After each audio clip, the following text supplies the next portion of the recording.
Welcome to the discussion segment with Wisely and Silver Cross from the Society of Paranormal Investigators.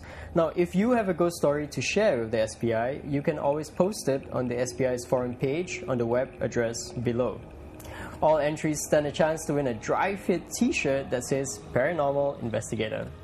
Now, let's go back to the story we just watched earlier. Wisely and Silver Cross, what do you make of the hauntings at this chemical plant? If we look at the various clips that we saw just now, there are a few incidents. The first one is the misplacement of the tools. I think it is quite common. For many of us who have big projects, sometimes we tend to misplace certain things. And I think the supervisor mentioned that they are very engrossed onto a certain job, certain task. So some people are just not the type that they can multitask. Right. So it's quite common that they misplace the tools. It's too minor an incident for you to consider as something genuinely supernatural. Right. Okay, what about the second incident where he saw his colleague in the form of something else? That was quite special in a sense is that at that point of time he's very clear. He's not blurred, he's very clear. He knows what to do. He can even take a deep breath and take a few steps forward. So this is something I feel that he alone is very brave. And I can say is that perhaps for that incident alone, it might be a genuine case.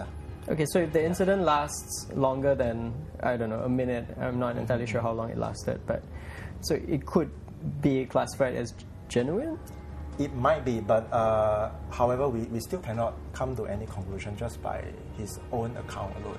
We have to really go down to the plant to have a thorough investigation because this is what the supervisor told us.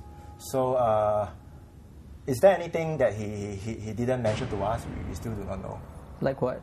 Like perhaps, is he feeling okay on that day? Is he sick? Or did he have enough sleep? And what was the environment like? So there are still a lot of things that we need to find out. Speaking about the environment, what do you think working in a chemical plant, what are the chances of possible hallucinations when you work in something like a chemical plant? It's actually quite high. Because normally when you work in a chemical plant, there are a lot of different chemical fumes, first of all.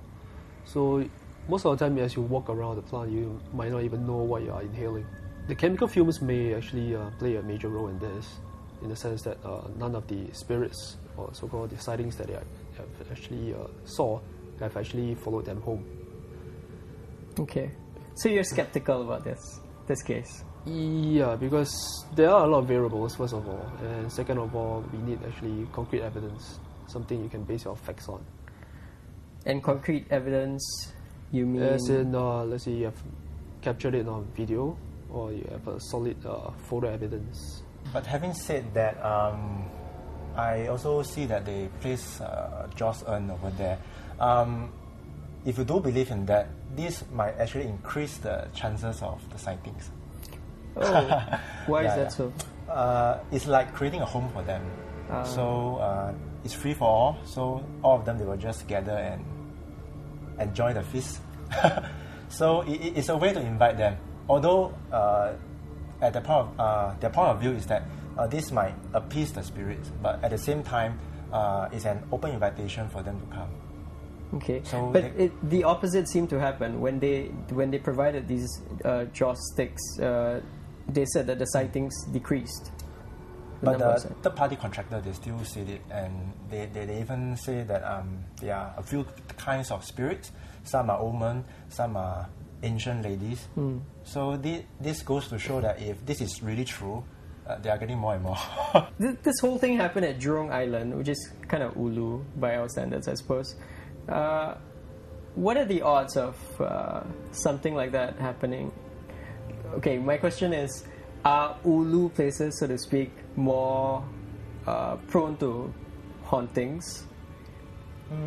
I really don't think so, because for any haunting, any sighting, there must be a reason for the spirit to stay there.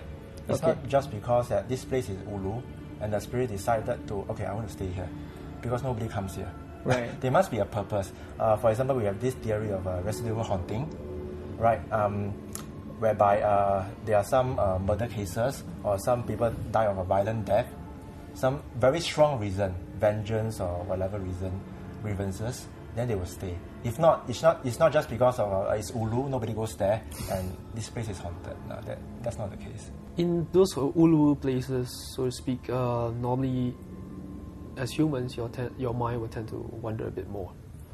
So maybe that's why we usually see stories emitting from these kind of Ulu places where people complain of sightings or they felt something. I always thought that spirits don't want to be in contact with human any more than human beings want to be in contact with spirits. So I assumed, I suppose wrongly, that spirits would stay away and congregate at places where there were less humans. But that's not true. They can choose any way they want. Right. Yeah. Okay. You can always post your ghost stories on SPI's forum at the web address below. All entries stand a chance to win a dry fit t-shirt that says Paranormal Investigator, as well as have those stories possibly turn into a future Supernatural episode. We'll see you again next week. Goodbye.